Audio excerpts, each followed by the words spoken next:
আমি ওসামা আপনাদের পায়ে হাত দিয়ে বলতেছি ভাই, আল্লাহর রাস্তায় আমাকে লাইক কমেন্ট শেয়ার করবেন না, খালি আমার সাথে দিনের দাওয়াত দেন। যে ব্যক্তি কালেমার দাওয়াত শুনবে জাহান্নামের আগুন হারাম, আর আপনি আমি যদি কালেমার দাওয়াত দিই, চিন্তা করেন শোন আল্লাহ রসুল জান্নাতে আপনাকে আমাকে না নিয়া প্রবেশ করবে না। সেই নবীর উম্মতে কেন কালেমার দাওয়াত দিয়ে বিনিময় খুঁজবো? নিঃস্বার্থে আলেম ওলামা দাবি যদি করি, আমরা নিঃস্বার্থে কালেমার দাওয়াত দিব, ওয়াজ করব বিনিময় ছাড়া, মানুষকে দাওয়াত দিব বিনিময় ছাড়া, চার দোকান থেকে আল্লাহমুখী করব বিনিময় ছাড়া, হেদ কামারা থেকে আল্লাহর ঘর মসজিদে নামাজের জন্য নিয়ে যাব বিনিময় ছাড়া, আল্লাহর দেওয়া যান আল্লাহর দেওয়ার সময় নিয়ে সব জায়গায় এক আল্লাহর কালেমার দাওয়াত দিব।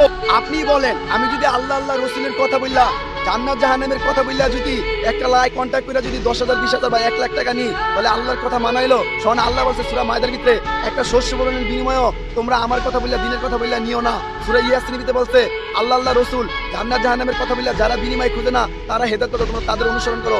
আমি যদি আল্লাহর কথা বললা, আমি যদি কোনো বিনিময় খুঁজি, আমি সবচেয়ে বড় জালেম। দিনের কথা বললা যদি কন্টাক্ট করে কোনো বিনিময় খুঁজি, আমি সবচেয়ে বড় হতভাগা। আমি যদি মানুষকে আল্লাহমুখী কইরা যদি কোনো বিনিময় খুঁজি, আমি সবচেয়ে বড় মুনাফিক নাম্বার মুসলমান। কোনোদিন বিনিময় খুঁজে নাই, আমার নবীর সাহাবীরাও বিনিময় খুঁজে নাই। আমার নবী তলপেটে 2টা পাথর বাঁধছে দিনের দাওয়াত দিয়ে, কোনো বিনিময় খুঁজে নাই। আমার নবীর সাহাবীরা একটা পাথর বাঁধছে তলপেটে, তারা বিনিময় খুঁজে নাই। এক আল্লাহর কালেমার দাওয়াত বাঁচতে দিছে, মরতে দিছে, তার কাছে লতা পাতা খায়া ছাগলের লেদার মতো পায়খানা করছে, একমাত্র নিঃস্বার্থে কালেমার দাওয়াত দেওয়ার কারণে। এর জন্য আমার ভাই ও বোনেরা, আল্লাহর হস্তে আমরা দিনের সাহায্য করি, আল্লাহ আমাদের সাহায্য করবে।